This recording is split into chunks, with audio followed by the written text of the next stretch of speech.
Gold, trusted gold buyers. మీరు తాకట్టు పెట్టిన బంగారాన్ని విడిపించి ఈ రోజు ఉన్న మార్కెట్ ధరకు కొనబడను.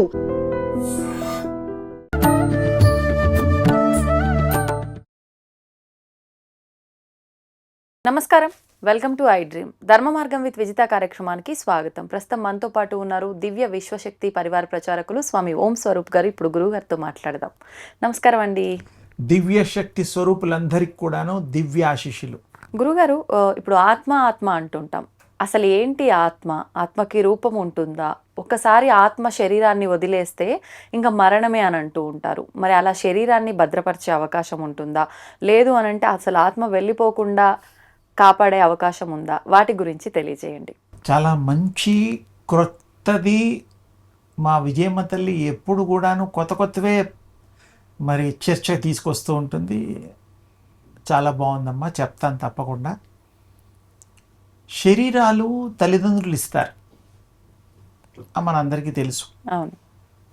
ఆ శరీరాల్లో ఈ ఆత్మ ప్రవేశం కూడా చాలా వరకు తెలుసు. 7 నెలల నిండాలి. 7 నెలలు నిండిన తర్వాత 7 నెలల 2 రోజులు, 3 రోజులు, కొంతమందికి 5 రోజులు, 6 రోజుల్లో ఆ ఆత్మ ఎంటర్ అవుతుంది. ఆత్మ అంటే ప్రాణశక్తి, ప్రాణము అన్నమాట. అంటే 7వ నెలలో ఆత్మ ఎంటర్ అవుతుందా?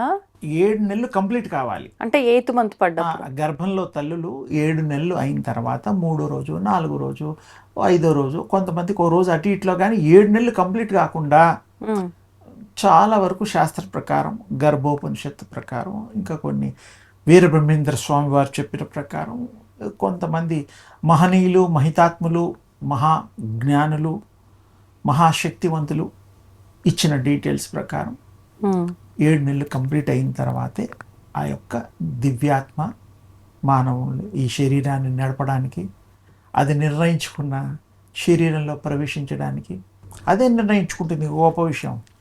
కానీ ఇప్పుడు మీరు 7 నెలలు కంప్లీట్ అయిన తర్వాతే ఆత్మ శరీరం లోపలికి వస్తుంది అన్నారు కదా, అంటే జీవం పోసుకున్నట్టు.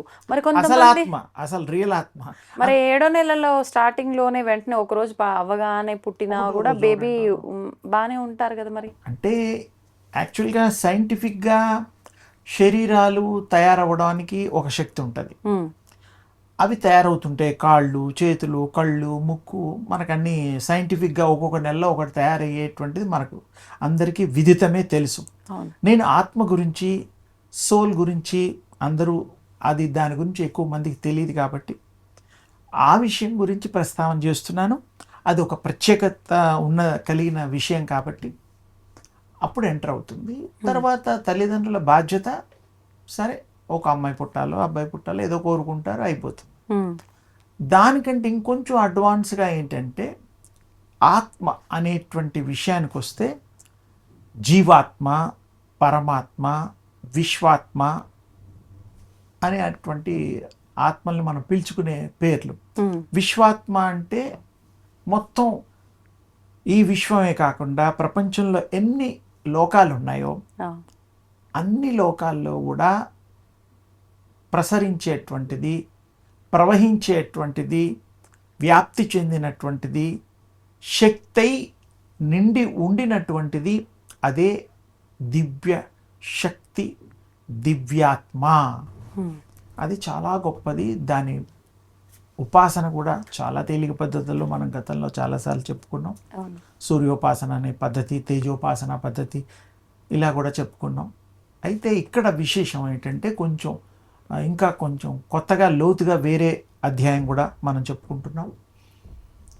ఆత్మ అనేటువంటి విషయం కాకుండా ఈ యొక్క శరీరాల్లో ఆత్మ ఎంటర్ అయ్యి విడిపోతూ ఉంటుంది. అంటే దాని టైం అయిన తర్వాత దానికి ఇష్టం వచ్చిన రోజులు ఉండి వెళ్ళిపోయేటువంటిది. అంటే ఒక రకంగా మన ఇళ్ళల్లో చుట్టాలు వచ్చేసి హైదరాబాద్లో వారం రోజులు అన్నీ సాలార్జింగ్ మ్యూజియము, చార్మినార్, గోల్కొండ అన్నీ చూసేసి, ఫిలిం సిటీ, రామోజీరావుది అవేవో ఉన్నాయి కదా, అన్నీ చూసేసి మళ్ళీ మనం సాగనంపడానికి బస్సో, ట్రైనో, ఎయిర్పోర్టో అన్నీ ఎలా అయితే దగ్గరుండి చేస్తామో ఇష్టమైన వాళ్ళ కోసం, అలాగే ఆత్మ కూడా వాటికి ఇష్టమైనవి చేసుకోవడం కోసం, అనుభవించడం కోసం వస్తుంది. ఈ శరీరాన్ని ఉపయోగించుకుంటుంది. ఈ శరీరం దాన్ని ఉన్నప్పుడు అవి ఏమేమి క్రియలు, కర్మలు చేయాలో చేస్తుంది. తర్వాత ఈ శరీరంతో పని అయిపోయిన తర్వాత పాపం దాని మానాన అది దాని ప్రయాణం అది ఎక్కడి నుంచి వచ్చిందో, ఇంకా అక్కడ ఆత్మ ప్రయాణాలు అనేటువంటిది కూడా చాలా విశేషమైనటువంటి సబ్జెక్ట్. అవి ఎన్నెన్ని లోకాలు ఎలా ప్రయత్నిస్తాయి, ఏమిటి, ఎలా అసలు అనుకుంటూ ఉంటాయి, ఏ విధమైన నిర్ణయాలు రూపాలు తీసుకుంటాయి, మరి దాని శక్తి యుక్తుల గురించి కూడా మనం ప్రత్యేకించి విశేషంగా మనం ఓసారి ఆత్మ ప్రయాణాలు అనేటువంటిది, ఆత్మ అవతారాలు, ఆత్మ అవతరించేటువంటి విశేషమైన కార్యక్రమాన్ని మనం నీ ద్వారానే చేస్తాను. తప్పకుండా. అది తర్వాత ఇక్కడ భద్రపరుచుకునేటువంటిది, శరీరాలు భద్రపరుచుకునే స్థితి, ఆ యొక్క ఉపాయాలు ఒకప్పుడు ఉండేవి. ఇప్పుడు కూడా సైంటిఫిక్గా భద్రపరుస్తున్నారు ఇప్పుడు కొత్తగా. ఓకే. క్రియోజెనిక్ అనేటువంటి ఒక సిస్టమ్ ఈ మధ్య తయారు చేస్తున్నారు. దాంట్లో కూడా ప్రిజర్వ్ చేయడానికి వీలుగా పాడవకుండా దాన్ని కాపాడి మళ్ళీ ఎప్పుడైనా ఆత్మలు వస్తే మరి దాంట్లో ప్రవేశపెట్టడానికి వీలవుతుంది అనేటువంటిది ఒక ప్రయత్నము. మమ్మీస్ కూడా మనకు తెలుసు, ఈజిప్ట్లోనూ అక్కడ కూడాను వాటికి కొన్ని వందల సంవత్సరాల నుంచి అవి భద్రపరుస్తున్నారు. అవును. భూగర్భంలో కూడా ఒక రకంగా భద్రపరుస్తున్నట్టుగా కూడా కొన్ని ఆధారాలు ఉన్నాయి. ఇంకా కొంచెం గొప్పవాళ్ళవి, మనం యోగులవి, మహితాత్ములవి చెప్పుకోవడానికి భగవత్ శంకరాచార్యులు వారు ఉన్నప్పుడు ఆయన దేహంలోంచి ఆయన బయటకు వచ్చినప్పుడు శిష్యులంతా కలిసి ఆ శరీరాన్ని దాచి లేపనాలు పూసి గుహలో దాచిపెడతారు. అప్పుడు ఆయన బయటకు వచ్చేసి ఆ రాజుగారి దేహంలో వెళ్ళి ఆ యొక్క మండన మిశ్రుడుతో వాగ్వివాదం జరిగినప్పుడు, కొన్ని విషయాలు తర్కం చర్చ జరిగినప్పుడు, అప్పుడు వారు ఈ యొక్క స్త్రీ సంబంధించినటువంటి విషయాలు, వాళ్ళ భార్య శారదామాత, ఆవిడకి ఇంకో పేరుంది, ఆవిడ గారు ఈ పరీక్ష పెట్టినప్పుడు అది తెలుసుకొని ఆ అనుభవాలు చెప్పడం కోసం ఈ రాజుగారు శరీరంలో ప్రవేశం కోసం ఆయన టైం అయిపోయిన తర్వాత అందులో ఎంటర్ అవుతుంది అనమాట శంకర భగవత్పాదుల వారి ఆత్మ. అంటే ఆయనకి ఆత్మ ఏమిటి, ఆయన సర్వజ్ఞుడు, అన్నీ తెలుసు. ఆయన పర్పస్ఫుల్గా ఈ శరీరం వదిలి శిష్యులకు అప్పచెప్పి కొద్ది రోజులు నాకు ఇది కాపాడుకోండి, నేను అక్కడ అనే అనుభవాలు తెలుసుకొని మళ్ళీ నేను వస్తానని చెప్తారు. ఆ విధంగానే అక్కడికి వెళ్ళడం, రాజుగారితో ఆయన శరీరంలో ఉండడం, రాజ్య పరిపాలన, మంచి చెడ్డ అన్ని విషయాలు, ఆయన ఏ పనికైతే వచ్చారో అవన్నీ తెలుసుకోవడం, మళ్ళీ వాపస్ తిరిగి వచ్చేసేసి అదే దేహంలో మళ్ళీ ప్రవేశించడం, ఆయన ఎప్పట్లాగే మానవుల రూపంలో బ్రతికి మామూలుగా మనం అంతా ఎలా ఉన్నాం అలాగే ఆయన రావడం జరిగింది. శంకర భగవత్పాదులు వారు చెప్పడం కోసం ఎందుకు నేను ఉదాహరించాడంటే, అది జరిగింది అందరికీ ప్రపంచం అంతా తెలుసు కాబట్టి. తెలియనివి బోల్డ్ ఉన్నాయి, కోకొల్లలు. మనుషులే కాదు, జీవరాశుల్లో కూడా ఉన్నాయి, పాముల్లో కూడా ఉన్నాయి. నాగా పాములు ఉంటాయి కదా, నాగ పాములు. పాము కూసము అనేటువంటిది మనం మాట్లాడుతూ ఉంటాం అప్పుడప్పుడు. అది పాము ఎలా ఉంటుందో అలాగే ఆ చొక్కా విడిచినట్టు డిట్టో పాము కూసము అంటారు తెలుగు. అది అప్పుడప్పుడు అవి కొన్ని చోట్ల మనకి కనబడుతూ ఉంటాయి, ప్రిజర్వ్ కూడా చేస్తుంటాయి. అంటే ఏమిటి, శరీరాన్ని వదిలేయడం. అది ఎంత చక్కటి విశేషం అంటే, నేచర్లో మనకు ఉదాహరించడానికి ఈ శరీరాన్ని కూడా వదిలి వేరొక శరీరం, కొత్త శరీరం, మానవుడు దేహం వదిలి ఎలాగైతే వేరే దేహాన్ని వారు ప్రవేశిస్తున్నారో, స్వీకరిస్తున్నాడో, ఆ విధంగా ఎన్నో జరుగుతూ ఉంటాయి. అలా ఇదొక భాగం. ఇక్కడ శరీరాలను భద్రపరచడంలో ఇందాక మమ్మీస్ గురించి, ఇందాక ఈ సైంటిఫిక్గా కొత్తగా ఇప్పుడు కనుక్కునే వాటి గురించి, శంకర భగవత్పాదుల వారి గురించి, ఇంకా అంతకుముందు మాయా మచ్చేంద్రుడు అని శివాంశ, తర్వాత గోరఖ్నాథ్ శివాంశ, మాయా మచ్చేంద్రుడు విష్ణాంశ. వారే స్వయంగా ఈ భూమి మీదకి రావడం, వారు జననం తీసుకోవడం, మహా గొప్ప శక్తుల్ని ప్రదర్శించి, అష్టసిద్ధులు కానివి ఇంకా ఎక్కువ ఉన్నాయి. ఇవి లిమిట్కి లేవు, శక్తులకి లిమిట్ మనం కొన్నే పెట్టాం, ఇంకా ఎక్కువ అన్నీ కూడా వారు అధ్యయనం చేసి శిష్యులను తయారు చేసి, వారు అనుభవం కోసం ఆయన కూడా సంసార జీవితాన్ని మాయా మచ్చింద్రులు వారు కొంత అనుభవించి తర్వాత వాటిని వదిలేసేసి, ఆ గోరఖ్నాథ్ గారు వారిని మళ్ళా శివుడు వారి యొక్క రూపం, ఆయన అంశ అన్నమాట. ఓకే. మరి వారు వెళ్ళిపోవడం అవన్నీ సహజమే. ఆ టైంలో వారి శక్తి ప్రదర్శనలు ఎన్నో కళలు చేశారు. చనిపోయిన వాళ్ళని బ్రతికించారు, కళ్ళు లేని వాళ్ళకి కళ్ళు ఇచ్చారు. తర్వాత వాళ్ళు ఎక్కడ కూర్చుంటే అక్కడ, ఇప్పుడు మనం సీట్ మీద కూర్చున్నాం, ఈ సీట్ మనం లేపలేం, ఎవరన్నా లేపాలి, లేకపోతే మనం లేచి మనం లేపుకోవాలి, ఈ పద్ధతి. అప్పుడు వాళ్ళు ఒక ఆసనం మీద కూర్చున్నా, ఒక గోడ మీద కూర్చున్నా, ఒక మంటపంలో కూర్చున్నా, ఆ మంటపంతో సహా బేస్ దగ్గర నుంచి గాల్లో వెళ్ళిపోయాయి. అంత శక్తులు ఉండేవి. అలా ప్రదర్శనలు చేశారు. ఊళ్ళో అందరూ చూసేవాళ్ళు అప్పట్లో. ఏమిటి మనం ఇప్పుడు ప్లేన్లు చూస్తున్నామే, ఆ మాదిరిగా అలా మంటపాలు వెళ్ళడం, గోడలు వెళ్ళడం అలా చూసేవారు. అంటే ఆ కాలమాన పరిస్థితులు అలా ఉండేవి. అప్పుడు వారు ఎన్నో ప్రిజర్వ్ చేసినటువంటి దేహాలకి వారి దృష్టిలో వాళ్ళ టైంలో అలా వేరే ఆత్మలు రావడం, ఎంటర్ అవ్వడం, ప్రాణాలు పోయడం, వారిని బ్రతికించడం, ఇలాంటివి సర్వసాధారణమైనటువంటివి ఆ యోగ శక్తులు కలిగిన వాళ్ళకే. అవును. ఆ యోగ శక్తి సంపాదించుకుంటే, ఆ స్థితి కనుక పొంది ఉంటే తప్పకుండా మరి మనలాంటి వాళ్ళు కూడా నేర్చుకొని దాన్ని సాధన చేసి గురువుల యొక్క శుశ్రూషలు చేసి నేర్చుకుంటే తప్పకుండా అవి కూడా మనం చెయ్యొచ్చు. అవి చెయ్యలేము అనేది లేదు. పరీక్ష రాసిన పిల్లలు కష్టపడి పరీక్ష రాస్తే తప్పకుండా రిజల్ట్ మంచిగా కాకుండా గోల్డ్ మెడల్స్, స్టేట్లో ఫస్ట్, ఎలాగైతే కంపల్సరీ. ఎవరన్నా అది ఫెయిల్ అయ్యి నార్మల్ మార్కులు వస్తే బాగా చదవలేదు, మామూలు మార్కులు వచ్చాయని మనం ఎలా అనుకుంటామో, ఈ సాధన చేసే వాళ్ళల్లో కూడా మంచి సాధన, గట్టి సాధన, ఆత్మార్పణ ఆ భగవంతుడికి చేసే ఉద్దేశంతో చేస్తే, అంకిత భావంతో చేస్తే, టోటల్ సరెండరెన్స్ కనుక చేస్తే, ఆ విద్యలన్నీ కూడా వారు సరైన గురువులు కనుక ఉన్నప్పుడు చెప్పేటువంటి వాళ్ళకి అది తెలుస్తుంది, వస్తుంది. ఈ గురువుల్లో కూడా ఇంకో గొప్ప విశేషం ఉంది. ఇది ఇంతవరకు మన మీడియా వాళ్ళు ఎక్కువగా దృష్టి పెట్టలేదని నేను అనుకుంటున్నాను. పెడితే ఏమో నాకు తెలీదు, కానీ నా దృష్టికి రాలేదు. మా విజితమ్మ యొక్క ఈ స్పెషల్ ఎపిసోడ్లో ఆ విషయాన్ని నేను చెప్తున్నాను. సంచారిణి విద్య అని ఒకటి ఉన్నది.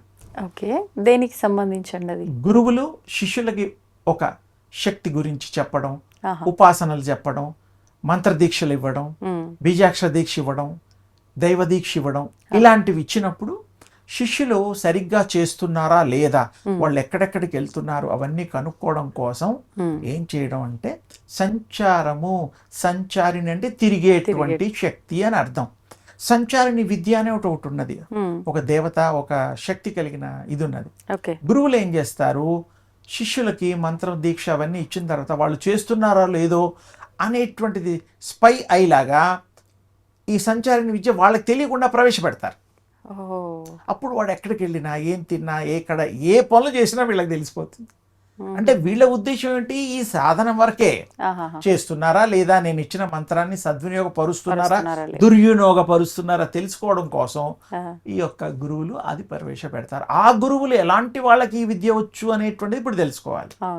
సంచారిని విద్య అందరికీ రాదు, అది విశేషమైన విద్య. కొన్ని విద్యలు వచ్చిన వాళ్ళకి అది కొంచెం మరి విశేషం అన్నాం కాబట్టి స్పెషల్గా దానికి ఒక స్పెషాలిటీ, ప్రత్యేకత ఉంటుంది. ఈ కొన్ని విద్యలు నేర్చుకున్న వాళ్ళకి ఆ సంచారిణి విద్య అనేటువంటిది ఉపాసన చేస్తే ఆధీనంలోకి ఉంటుంది, మాట్లాడుతుంది మీలాగా నాలాగా. దాంట్లో ఇప్పుడు మీరు దీనికి ఎగ్జాంపుల్ నేను చక్కగా దైనందిక జీవితానికి కనెక్ట్ చేసి చెప్తాను. అలాగే అండి. మనం వాడేటువంటి నిత్య జీవితంలో సెల్ ఫోన్లు వాడతాం. అందులో అందరికీ అర్థమవుతుందని ఇది వాడాను, చెప్తున్నాను. గూగుల్ లొకేషన్లు మనం ఎవరికి పంపిస్తూ ఉంటాం. మా ఇంటికి రా అంటే అది ఒకటి పెట్టేస్తాం, వాళ్ళు అది ఫాలో అవుతుంటారు, ఓపెన్ చేసుకుంటారు, వస్తూ ఉంటారు. తర్వాత ఆ లొకేషన్ దీంట్లో వాళ్ళు అన్నీ కూడాను ఒక 4 రోజులు తిరిగినవి, 15 రోజులు తిరిగినవి రికార్డ్ అయి ఉంటాయి. అది మీకు కూడా తెలుసు. అది ఓపెన్ చేస్తే మీరు ఈ 4 రోజుల్లో 15 రోజుల్లో ఎక్కడెక్కడ ఎంతెంత సేపు ఉన్నారనే విషయం కూడా మనకి ఈజీగా తెలుస్తుంది. ఈ సైన్స్ ఇప్పుడు మనకి ఇచ్చినటువంటి గిఫ్ట్. మనం ఏ టెలిఫోను, సెల్ ఫోను వాడే వాళ్ళకైనా నేను చెప్పేవి తెలిసిన పరిచయం మాటలే చెప్తున్నాను, ఈజీగా అర్థం అవడం కోసం. అదే వీడియోస్ కూడా మనం భద్రపరచుకోవచ్చు, ఆడియోలు అన్నీ భద్రపరచుకోవచ్చు. అలాగే యూనివర్స్లో రాకెట్ అనేటువంటివి కూడా మనం ప్రయోగిస్తూ ఉంటాం. దానికి వాళ్ళు దాంట్లో కూడా ఈ యొక్క సంకేతాలు భూమి మీదకి పంపించడానికి ఒక పద్ధతి ఉంటుంది వాళ్ళకి. మనం ఇంత దూరంలో వెళ్ళింది, ఇంత కిలోమీటర్లు వెళ్ళిందని మనం తెలుసుకుంటాం. ఇవన్నీ సహజమే. అలాగే ఈ క్రికెట్ అప్పుడప్పుడు మనకి మ్యాచ్లు అవన్నీ కలకట్టాలోను, పాకిస్తాన్లోను, యుఎస్లోను, ఏ కంట్రీలోనూ అవ్వచ్చు. హైదరాబాద్లో కూడా ఎల్బీ స్టేడియంలో కూడా జరగచ్చు. అది లైవ్ పెడతాం. అంటే అక్కడ ఒక కెమెరా పెడతాము, ఆ ప్రాంతం అంతా కూడా కవర్ చేసేటట్టు పెడతాము. అక్కడ మరి అక్కడి నుంచి స్టూడియోకి రావడానికి మాధ్యమం ఇవన్నీ మనకు తెలిసిన ఇవే కదా. మరి వస్తున్నాయి కదా, మినిట్ టు మినిట్ మనం చూస్తున్నాం. ఇది అడ్వాన్స్గా మనం కనుక్కున్న విద్య, టెక్నాలజీ, సైన్స్. ఇదే గొప్పది అని అనుకుంటున్నాం. ఇవన్నీ కూడా ఎప్పుడో ఉన్నాయి. సంచారిణి విద్యకి లింక్ కోసం నేను చెప్పా. ఇవన్నీ సంచారిణి విద్య చూపించగలదు. ఇప్పుడు మనం యంత్రాలతో చూపిస్తున్నాము, వాళ్ళు శక్తితో చూపించారు. ఎంతో లక్షల మంది ఈ విద్యలు అప్పట్లో తెలిసేవి. ఇప్పుడు మనకి కూడా మరి ఎన్ని సెల్ ఫోన్లమ్మా. ఇండియాలో మన భారతదేశం జనాభా ఒక 100,70,00,000 దరిదాపు. చైనాను మించిపోయాం. మన అందరికి సెల్ ఫోన్ లేని వాళ్ళు ఎంతమంది? 1-2% ఉండొచ్చు. ఊళ్ళో దగ్గర నుంచి అందరి దగ్గర నుంచి సెల్ ఫోన్లు ఉన్నాయి. అందరికీ కూడాను మీ ఇంటికి రావాలంటే పెట్టే లొకేషన్ అంటాం. అంటే ఈజీగా వెళ్ళిపోతాం. మనకి క్యాబ్లలోను వాటిలను నిత్య జీవితంలో వాడుతూ ఉన్నాం. ర్యాపిడోలు అవన్నీ కూడా సత్యం నమ్మాలి, తప్పదు. అంతే. ఇది నమ్ముతున్నారు కదా. ఇదే లాంటిది ఆ రోజుల్లో, ఆ రోజు యోగతో కూడిన సైన్స్. అది యోగ విద్యతో కూడిన సైన్స్. దాన్ని సంచారిణి విద్య అంటారు. దేవత అనండి పోని, ఆ శక్తి ఉండేది. ఇప్పుడు కూడా ఉంది, హిమాలయాల్లో ఉంది. అది నేర్చుకుంటే, ఆ సాధన చేస్తే సంచారిణి విద్య వస్తుంది. కానీ అప్పట్లో రహస్యంగా ఉండేది. ఎందుకు? గురువుగారు నన్ను గమనిస్తున్నారంటే వాడు జాగ్రత్త పడతాడు, భయపడతాడు. గురువుగారు వాడిని తెలుసుకొని ఈ మంత్రదీక్ష ఎంతవరకు ఎంత ఉత్తీర్ణ అవుతున్నా అంతవరకు వాడి గుణగణాలు అవన్నీ కూడా మరి గురువుగారికి తెలిసేది. గురువుగారు రహస్య విద్యలలో అగ్రగామి ఈ విద్య ప్రవేశపెట్టేవాడు. అప్పుడు అన్ని తెలిసిపోయాయి. ఇప్పుడు ఎలాగైతే ఇవి ఎంత తేలిగ్గా చూస్తున్నామో, అమెరికాలో కూడా సెటిలైట్ ద్వారా అక్కడ ఉండే ప్రోగ్రామ్స్ ఇక్కడ వీక్షిస్తున్నాం. ఎంత ఈజీ అయింది. అప్పట్లో కూడా ఇది ఈజీయే. చాలా పరికరాలు ఉండేవి అప్పట్లో, శక్తులు ఉండేవి, మంత్రాలు, తంత్రాలు, శాస్త్రాలు ఇవన్నీ ఉండేవి. అవి అప్పుడు రూపాయి ఖర్చు కాకుండా సాధనతోనే సాధించే వాళ్ళు, యోగ సాధనతో ఇన్ని శక్తులు. ఇప్పుడు ఆశ్చర్యంగా ఉంటుంది, అదంతా ఉత్తుతిగా అనిపిస్తుంది, కానీ అవన్నీ నిజాలు. ఒక్కోసారి మనకు కూడా తెలియకుండా మన 6th సెన్స్ పనిచేస్తూ ఉంటుంది. ఎవరన్నా చూస్తాం, మంచివాడు అయి ఉండొచ్చు, అమ్మాయి మంచిది కాదేమో, మనకి అభిప్రాయం ఒకటి ఏర్పడుతుంది. అంటే ఏమిటి? మనలో కూడా భగవంతుడు ఇచ్చేటువంటి విజన్ ఏదైతే మనం శక్తిని కలిగి ఉన్నామో దాన్ని బట్టి ఒక ఐడియా వస్తుంది, ఒక ఉజ్జాయింపున మనం తెలిసిపోతుంది. అలాగే అప్పట్లో యోగులు వాళ్ళు, దేవుళ్ళు కూడా గాల్లో మాయమైపోయేవాళ్ళు, ఎక్కడో ప్రత్యక్షం అయ్యేవాళ్ళు. ఇప్పుడు మీకు బాగా ఒక సద్దాం హుసేన్ టైంలో ఆయన్ని ఆకాశంలో చూసిన వాళ్ళు కూడా ఉన్నారు. భూమి మీద ఉండే అతను ఆకాశంలో చూడడం ఏమిటి? అదే కదా. అంటే ఆ రకమైన సైంటిఫిక్గా ప్రొజెక్షన్స్ వచ్చాయి. అవి ప్రపంచం అంతా తెలుసు కాబట్టి ఆ పదం వాడా. ఎంతోమంది ఆకాశంలో ఆయనని ప్రొజెక్ట్తో ఇచ్చేస్తే చూడగలిగారు. అలాంటివి చాలా ఇప్పుడు ఏదో గొప్పగా అనుకుంటున్నాం. ఇవన్నీ కూడా అప్పట్లో చేతుల్లో చూపించేవారు. మీరేం చేశారు, ఏమి తిన్నారు, మీరు నాకు అబద్ధం చెప్తున్నారు అనుకోండి, మీరు నన్ను నమ్మిద్దాం అనుకున్నారు అనుకోండి, అమ్మా ఇలా నేను చేయబెట్టి చూడు విజిత ఏం చేసావో చూడు అంటే ఆ రికార్డెడ్ది ఇందులో వచ్చేది. దాన్ని కొంతమంది అంజనాలుగా అనేవారు. ఒకప్పుడు ఊళ్ళల్లో అంజనం అనేవాళ్ళు. ఆ అంజనం ఇప్పటికీ పేర్లు ఉన్నాయి, చూసేవాళ్ళు కొంతమంది ఉన్నారు.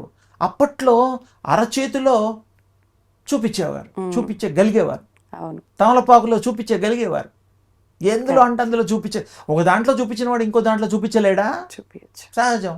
అంటే ఆ శక్తి కలిగిన వాళ్ళు మాత్రమే.